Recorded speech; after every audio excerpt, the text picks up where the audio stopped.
Continuando a conversa com a Marina Mendonça, que é advogada criminalista, e já trouxe aqui para a gente no primeira parte uma realidade bem explicada sobre como que a gente está no sistema criminal aqui no Brasil e as dificuldades que a gente encontra. Eu vou lembrar que a gente está falando sobre seres humanos, porque somos humanos, trabalhamos com humanos e para humanos. Então a gente precisa entender que tudo que a gente faz na vida, além da natureza, dos animais que nos cercam, né? Com os quais a gente convive, com tudo que a gente convive, a gente como pessoa, aonde a gente deve atuar para conseguir modificar cultura, padrões, sistema, criar um ambiente onde a gente possa tornar a nossa vida melhor, vai ser através dos seres humanos. E aí, nesse sentido, eu vou voltar à conversa com a Marina para ver aonde que entra no trabalho dela o aspecto espiritual. Aonde que está o eu me entender como um ser espiritual, emocional, físico, divino, vivendo aqui na Terra. Como é que isso pode ser feito? Como é que isso acontece dentro da sua visão, do seu trabalho, no seu dia a dia? Porque todos temos. Uns em maiores e outros em menores escala, dificuldades e facilidades, enfim.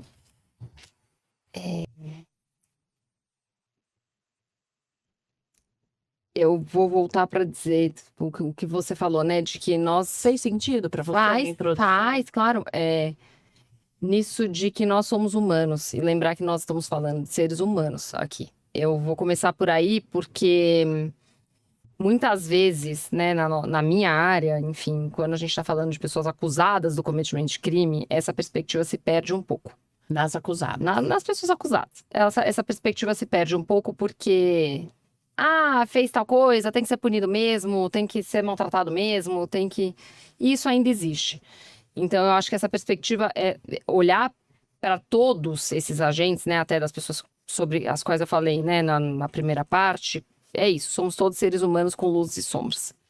É muito mais fácil você enxergar a luz de uma pessoa que foi vítima de um crime do que a luz de uma pessoa que cometeu determinado delito. Mas somos todos humanos dotados de, enfim. Espera só um pouquinho, vamos entender uma coisa então. Temos um ser humano. Sim. O crime, ou não, ele é resultado de uma ação. Ou são coisas distintas. Sim, de algo que ele faça ou deixa de fazer. O tamanho das coisas. Sim. Vamos entender. E o divino, o espiritual, enfim, o papel de cada um na Terra, de como cada um se vê, eu acho que é muito, muito individual de cada um. Isso aparece no nosso dia a dia, a depender muito, enfim, da pessoa com quem a gente está conversando ali, ou cada cliente, cada assistido nosso traz isso de alguma forma, né?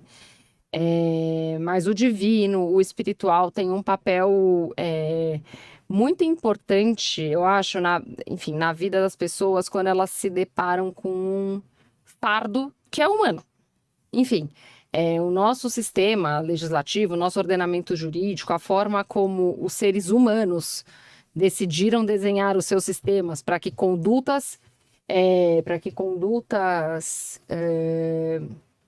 erradas, vamos chamar assim, sejam repreendidas, sejam punidas, quais são as que merecem punição em maior ou menor grau, é humano. Também passível de falha e com seus acertos, obviamente, mas é um fardo. Passar por isso é um fardo, seja a perspectiva de vítima, seja a perspectiva de um acusado. É uma dor, significa colocar dedo em muitas feridas de tempos em tempos, de forma recorrente.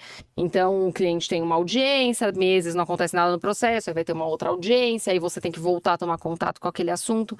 Então, eu acho que o divino, o espiritual, aquilo que é intangível, caminha sempre ao lado dessas pessoas para que esse fardo seja mais suportável. Eu acho que isso é uma das maneiras. O trabalho de igrejas, de diferentes fés dentro do sistema carcerário, eu acho que também merece ser destacado.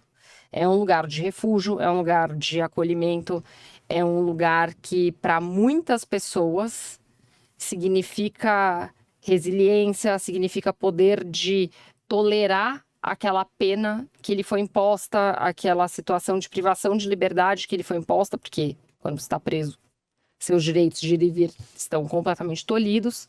E o encontro com o espiritual, com o que vai além, muitas vezes é a justificativa necessária para que aquela pessoa possa seguir em frente.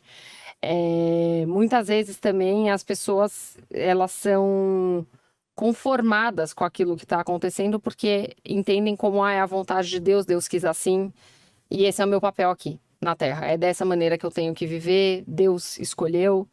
Então traz um certo grau de conformismo também e de aceitação com aquela realidade.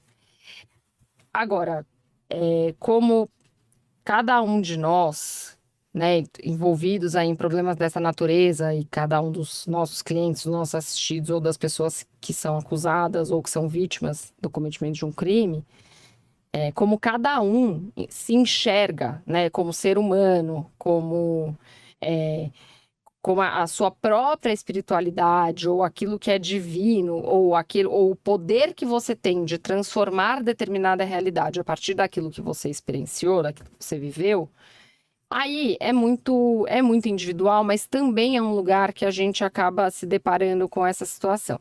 Então, eu estou vivendo isso, tá bom, como é que eu transformo a minha realidade para frente? Como é que eu transformo a minha realidade depois? Qual é o meu papel aqui? Como agente de direito, como agente com poder transformador que nós todos temos, né? Então, a partir disso que eu estou vivendo, que é muito difícil, como é que eu posso sair melhor? Como é que eu posso...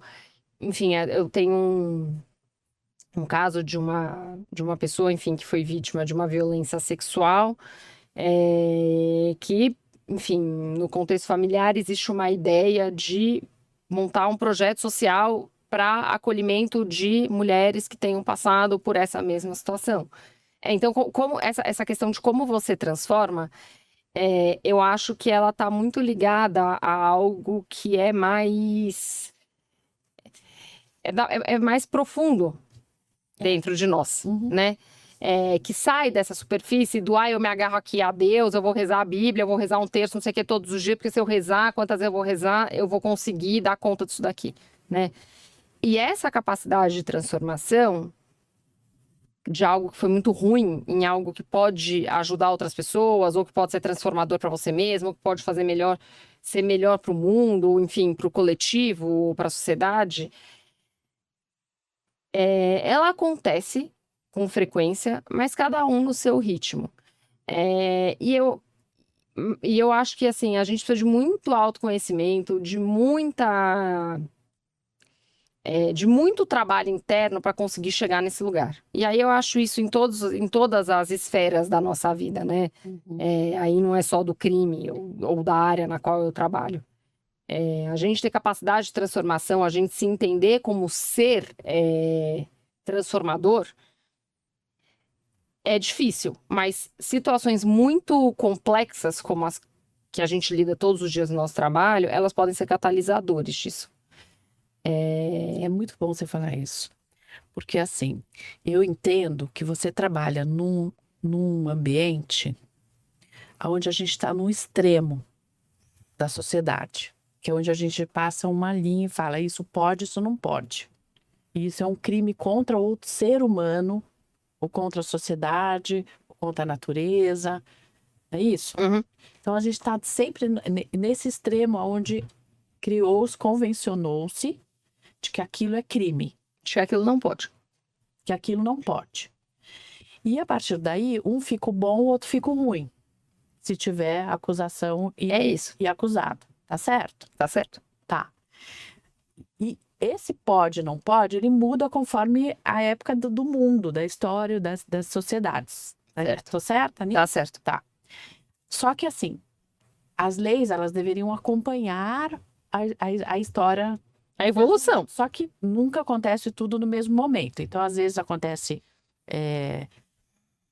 Não é justo, né? O mundo não caminha na mesma... Não, na mesma velocidade. Não, e nem na mesma sintonia. As áreas da sociedade não caminham juntas todas. Então, uma vai por mais um pouco, a outra pressiona, enfim. Até que a coisa vai caminhando, mas nem sempre de uma forma satisfatória. Sim. Faz sentido? Faz sentido. Tá. Quando chega aqui, eu tô falando de uma cisão. Sim. Onde um lado fica o bom e o outro lado fica o mal. Muitas vezes, sim. Tanto para um lado como para o outro, os dois usam recursos de espiritualidade, de autoconhecimento e de resiliência. Para dar conta. Enfim, para dar conta, porque o fardo é grande. Porque de uma forma ou de outra, um está excluindo o outro. Exato. E essa dicotomia, né? Quem trabalha nessa área tem que lidar com esses dois lados o tempo inteiro. E eu acho que tem que entender que o mundo é menos dicotômico do que parece, né? Essa coisa do só é bom ou é só ruim não existe. É por isso que eu queria desenhar um pouquinho. Não existe. É assim, e a gente... O quanto é complexo e o quanto a gente precisa se aprofundar um pouco mais. Enfim, eu acho que a gente vai...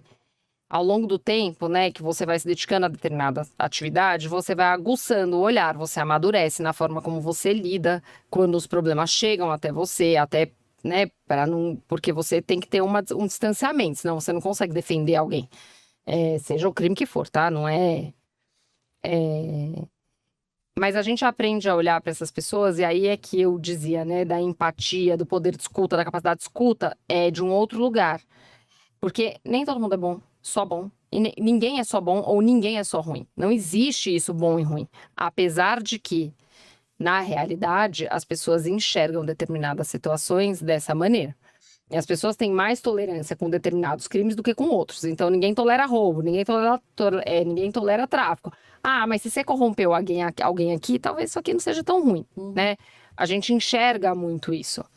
Então, eu acho que quando você vai adquirindo a capacidade de não julgar, você também entra numa posição de que as pessoas sejam boas ou ruins, mas de um lado, de outro, o que quer que seja, essas pessoas também encontram espaços em que talvez a reflexão e a autorreflexão sobre qualquer uma das situações possa ser feita em maior profundidade. Enfim, é isso. Eu adorei que você falou isso, e também que isso também pode ser um grande catalisador para as mudanças. Pode. Esses lugares difíceis que a gente encontra aqui. Sim. Nesse extremo. Sim, as situações desafiadoras, elas, sem dúvida nenhuma, são catalisadores de mudança, né? Que maravilha seria se fossem todas para o bem, todas que as pessoas conseguissem tirar algo bom daí, enfim. E eu acho que o trabalho do advogado não é transformar ninguém, muito pelo contrário. A gente a gente não tem esse treino, esse preparo e nem essa competência, mas a gente assiste isso acontecendo. Tá. Que é algo que parte de cada cliente, de cada indivíduo. Eu tô vendo uma advogada tão humana. Não é tão comum. Não, que bom. Não, a gente não tem poder. Você coloca num lugar tão... Não, ninguém transforma normal, ninguém. Eu acho tão bonito isso. Ninguém transforma ninguém, né? E a gente não tá lá para isso. Eu não tô lá para transformar não é o ninguém. Papel, não, né? Não, e nem tenho essa pretensão. Mas você acaba sendo um suporte, né? De alguma forma. Tem que ser. Até para a família você deve ajudar muito. Quando os clientes estão presos, quando a gente precisa explicar para uma esposa, tem que lembrar, e eu não falei isso na primeira parte, que a gente também defende inocentes.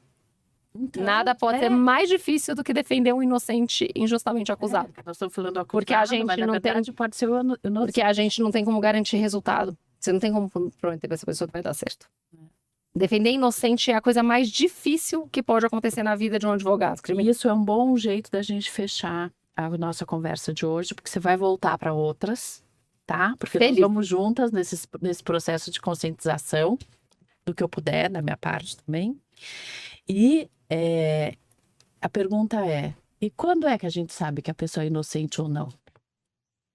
Então, Certeza Eu não posso absoluta, julgar. ninguém pode ter. É. A gente tem lá, enfim, tem uma relação de confiança muito estabelecida, a gente sabe de um tanto do que aconteceu, do que não aconteceu, mas assim, cravar 100%, agora tem pessoas que você sabe 100%, você tem certeza 100% que são inocentes. E essas pessoas, a acusação injusta é o pior que pode acontecer. Você vê uma pessoa presa porque sem ter cometido crime nenhum, por erro, e ter que remar anos para conseguir comprovar isso, nada pode ser o pior.